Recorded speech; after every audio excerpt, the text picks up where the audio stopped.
How to download Kling AI on your iPhone or your Android.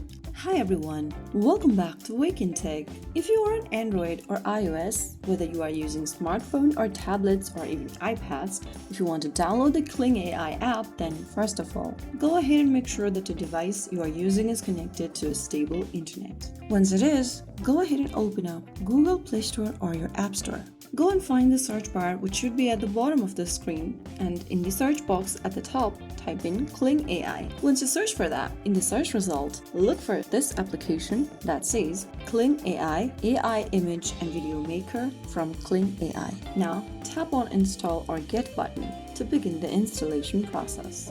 If you are on iOS, you may need to authenticate with your Face ID, Touch ID, or your Apple ID's password.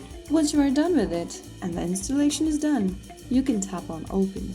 And there you have successfully installed Kling AI application on your Android or iOS. Now you can go ahead and create a new account by signing up for free or sign into your existing Kling AI account. Then you can start creating AI-generated images and videos. And that's it. You've successfully downloaded the Kling AI app on your Android or iOS. If you found the video helpful, don't forget to like, share, and subscribe to our channel. I will be back again in the next video. Stay tuned and thanks for watching.